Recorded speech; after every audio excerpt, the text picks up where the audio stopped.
Good afternoon. I'm Brad Herlock with AA Shop Marketing. And the regular quick note, I'm not a coach. We talk a lot about process and how to improve your shop. But understand that my background is marketing. AA Shop Marketing is a digital marketing company for auto repair shops. And we are always trying to help shops improve, grow and improve. And that's the whole thing behind the podcast and the AA Shop Marketing Company. And today's live stream pulls lessons from our origin and impact conversation with Elite Automotive Center in Fargo, featuring Philip and Brian from the Elite Automotive Center in Fargo, North Dakota. The shop actually sits right on the state line, serving folks that commute in from Moorhead, Minnesota, and the farming towns around it. And that matters because the industry is talking nonstop about the technician shortage, and it's a reasonable thing to talk about.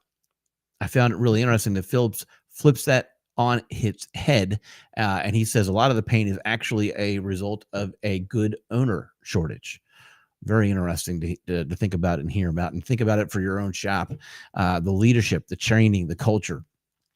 So you're going to get to hear when you listen to that episode on how they're solving the capacity in a very practical way: disciplined inspections, clear communication, thoughtful hiring, the standard waiting rooms that people want to sit in. So less than standard, above, not less than, above standard. There you go. And if you run a shop and you're juggling people, process, and tech every single day, then this episode I think is going to be for you as well. Before we get rolling, do me a favor, drop your shop name and city in the chat. Tell me your biggest pain point, and maybe do it in one word. Is it people? Is it process? Or is it technology? Let's grow stronger together. All right, now let's talk about how Elite's model works in real life. They operate a 6-bay shop. 2 of those are specialty bays, a drive-on alignment rack, and a 15,000-pound lift for heavy fleet work and box trucks. That mix tells you a lot about their customer journey. They serve everyday commuters, family SUVs, fleet vehicles. They're not trying to be everything to everyone. They're set up to say yes to the mix that's already driving into Fargo every morning. Their footprint is flexible too. They're currently leasing a quarter of a larger building and have room to expand on the same property. They won't chase, let's see here. They're not going to start growing in that additional square footage until they have the systems and cars to carry it. That's their theme. Earn the next step. Earn the next step by running the current step tight. So how do customers enter the flow? It starts the same way with almost every vehicle, a full inspection. Whether someone's heading out on a long trip or just hanging a key on the counter for a quick oil change, they are doing a consistent digital inspection. They're using photos, but no video in their current setup. And the team layers in open-ended questions that build the context that you actually need for good decisions. So where are you headed? Who's going with you? And I found that the time that they take to be very personable with their customers and getting to know them was spot on. But that tells the service desk also whether today is a safety critical call or a maintenance opportunity, or let's schedule that for next week kind of item. It also humanizes the visit. You could feel how Brian describes the front counter. They're not chasing the ticket size by force. They're building the relationship with intent. On communication, they keep it simple and human. Customers pick the channel, the call, the text message, the emails, and the front of the house team handles, there's 3 of them, handles the conversations. That's Brian, Phillip, and their advisor, Andrea. The technicians don't live on the phone. They focus on testing and repair. But it's not like a complete wall. It's not a rigid wall. If there's noise that they can't duplicate, they'll do a ride along, right? That's just pretty standard practice. If something's hard to explain in the text, they'll bring the customer out for a look. The promise is transparency without the runaround. And the practice is backing it up. So the photos in the DVI, a straightforward explanation at the counter, and a team that remembers the human details, the dog names, the vacations, the stuff that proves that you're not just a number, you're actually a person. So let me paint the stewardship side of the car while the car's in shop. The waiting area is very deliberate. It's quiet, comfortable, and clean. They were even describing how people sometimes even nap there because the couches are that inviting. There's that light music, the good Wi-Fi, the fruit snacks for the kids, the peanuts for the adults, popcorn, snack foods, and a life-size Connect Four in the middle of the room. Uh, they even thought through the family needs. There's even a changing table in the restrooms. Not a gimmick, he says. We know it's stressful. We're going to make it as easy as possible. And if a customer wants to leave a car and get home, they'll cover a ride. No loaners yet. The team's honest about the liability and the timing, but a ride share on the shop's tab keeps the day moving forward for that customer. Now, all the rest of the rests on a team cadence that's structured without being stiff. Up front, they're three deep. In the back, they're four techs and a part-time high schooler who's learning the trade the right way. And that matters. Philip and Brian don't throw a kid at a full oil change until he knows how to all the steps in the process. They start with safety and fundamentals and properly racking the car, staging the tools, doing the basics right.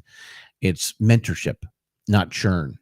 Training for the whole team leans in person when possible. And so they're using Napa, O'Reilly, and live classes through their coaching programs, the Shop Fix Academy and the Tech Fix library. They're paying for that training time to remove they're paying for that training time to remove the why would I go hurdle. They do annual reviews right now. Building forward with check-ins. I feel like I'm giving you too much information almost on this particular one, but it's absolutely worth you just taking a pause. I'm trying to sum it up fast, but take the time to listen to the whole thing. It's absolutely worth listening to.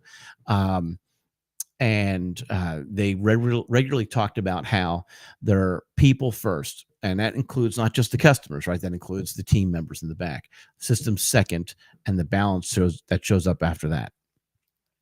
The growth is target driven, not wish driven. Right now, they're running 260, 280 cars a month. They want to be able to get in that 360 range with those four techs and some added support before doubling their footprint. So capacity is earned, and they'd rather tune the dispatch and tighten the inspection flow and relieve the advisor load than collect empty square footage that outpace the car count. When they do expand, they want the pipeline to be ready, returning customers on a rhythm, new customers finding them for the right reasons, and a team that's not drowning on day one. That's the discipline that keeps that shop alive through tough months and strong when phones are hot. So if you're curious about what they're doing, or I'm curious to hear how you're doing similar things for your shop, by all means, post a comment inside the Garage Grit community on Facebook, and be a part of the community, be a part of the conversation. Let's go deep on the trust factor. Repairs live or die based on what happens when the news isn't perfect. Did you catch that? Sometimes the harder conversations build the most trust. Elite builds small, repeatable truth moments into their day. A customer comes in before a road trip. They don't want to rush to a yes. They want to run the same full inspection they do on every car and then explain it in plain language. No scare tactics, no mystery fees. If it's a fix it before you leave item, they put that out there. If it's a you've got time, they put that out there too. The photos help. A marked up image of a leaking of a part that's leaking, or a shock that's or cracked belt, any of those things. It gives the customer something to kind of hold on to when they talk about the car with a spouse or a parent at a later time. Simple enough, right? Something that the customer can easily retell without losing accuracy. That's the bar. Allowing them and helping them relay the information if needed. I sometimes, when I'm interacting with my son, I ask him what he learned at school from time to time. He doesn't ever like to tell me, but my thought process on it is if he can relay it, then he actually understands it, right? And so that's kind of a similar logic here.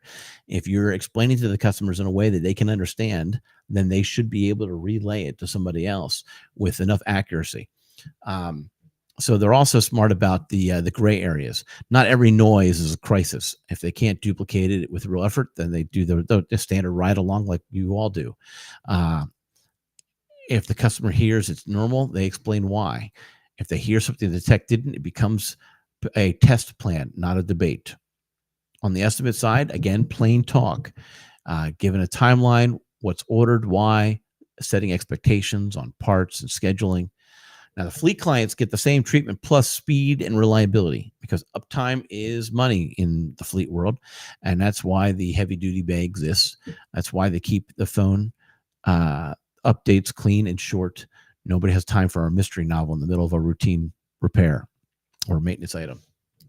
A big trust lever for Elite is admitting limits without losing momentum. They're not shooting glossy videos in their DVIs right now. Their current system doesn't support it, but it sounded like that was something that would be advantageous or of interest to them. But for now, they're doubling down on the photos and the better explanation. If a concept needs a motion picture, then they'll just hyperlink to a quick YouTube explainer so that the customer understands what a worn ball joint looks like, for example. And then they translate that back into the customer's car situation. The goal is to make sure that the customers aren't confused. They're not buying mystery stuff. Honesty and transparency beats silence every time. Documentation lives where the customer lives, on the phone. That's by design. Your inspection isn't a museum exhibit attached to a work order. What a nice way to say that. It's not a museum exhibit attached to a work order. It's a tool, and tools should be easy to pick up and referenced and utilize. And advisors know when to let the DVI speak and when to step back in with a call to connect the dots. That's how you avoid the I saw the pictures, but I still don't get it at the end of the day. Is there a particular line that you use in your process to keep trust with the customers when the news isn't great? Is there a secret sauce to how you actually deliver that bad news? Happy to hear from you. Please feel free to share. Now, culture and capacity are the last leg. Comebacks at Elite, a comeback isn't a technician problem; it's a system problem. And that mindset changes the conversation. Instead of hunting for blame, they hunt for the gap. Was the symptom captured on the original concern? Did we test to the conclusion? Did we stop at the first likely cause? Was the DVI photo clear enough for the second set of eyes to catch what the first missed? When you treat a comeback as an opportunity to harden the process, you end up with fewer of them. And as we've talked about before in past podcasts, the goal is zero. You also create a culture of where people can tell the truth early on before a miss becomes a big one. Process discipline shows up in the hiring too. They recently had 5 high school applicants for 1 entry-level slot. They didn't hire all 4 because they couldn't mentor 4. They hired 1 because they could invest in 1. And that's how you build capacity and trust, right? So they're active with the local programs, the Career Academy across the river in Moorhead, and let me back up. The Career Academy across the river in Moorhead turned an old Sam's Club into a trade campus with automotive, robotics, and electrical training. They see the talent pipeline not as a headline, but as relationships. So Philip pushes back on the no techs exist story because he thinks that the people are out there. The owners just have to work harder to attract, train, and keep them. That means paying for training time, building a safe place to learn, offering a path that beats dealer short-term toolbox money with long-term respect and growth. When do you partner versus buy capacity? Elite keeps that decision very practical. They partner and absorb to keep the costs of customers keep the customers moving in the case of ride shares. So they're not doing loaners yet. The liability and overhead doesn't match the numbers that they have, but they're open to it and are looking at it. So when it does come time, they'll be ready. They've invested where it aligns with their customer mix, right? So they're not just adding features to add features. They are adding on the pieces that make the sense for their particular customer base.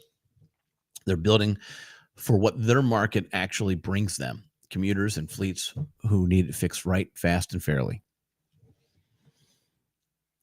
The marketing matches their operations. I think they can. You can hear it in the stack that they use. Mitchell's handling the shop management and inspections. The DVI doesn't have video, so the team compensates with the better photos and Kukui is currently supporting their web and scheduling requests and comeback reminders. They track where their requests are coming from, and then they own the follow up.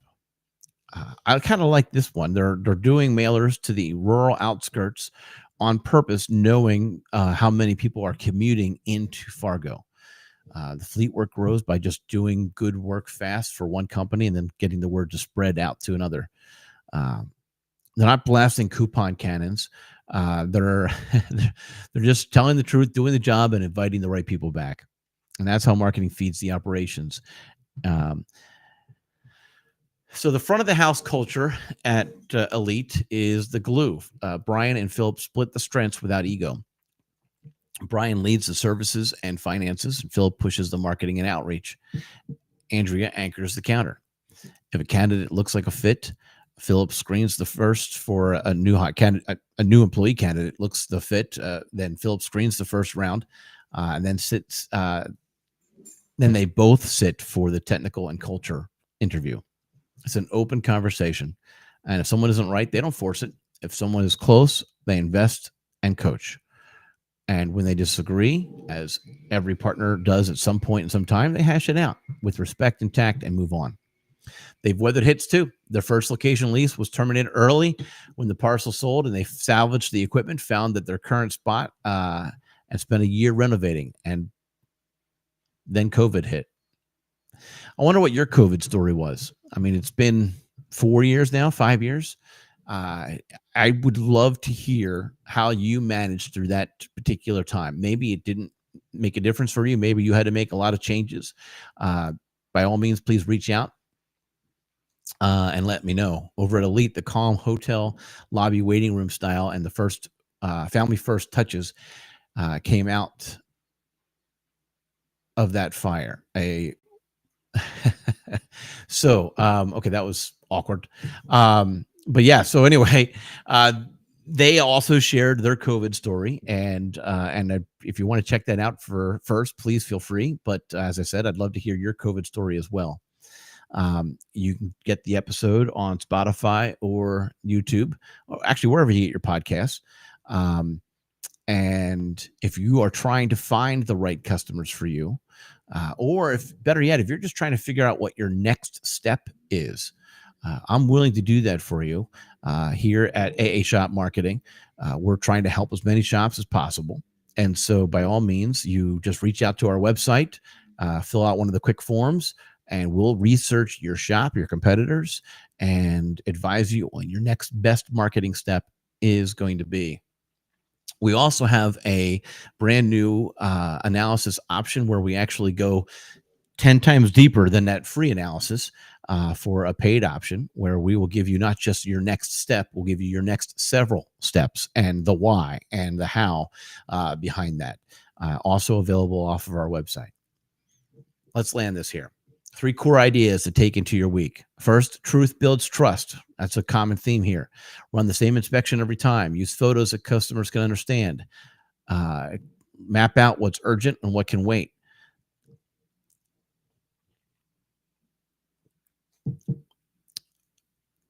Let's see here. If you're fit for ride shares or making sure if you're claiming to be a dealer alternative, then you need to actually kind of mimic some of those dealer benefits that they have to offer. And so maybe it is a matter of just making sure that they get home, or maybe it's a matter of doing the ride share programs, or maybe it's a matter of looking into loaner cars. Your culture stands into habits. Treat comebacks as system fixes. Train the person in person when you can, and pay for that learning. Hire carefully, mentor deliberately, and keep that bar.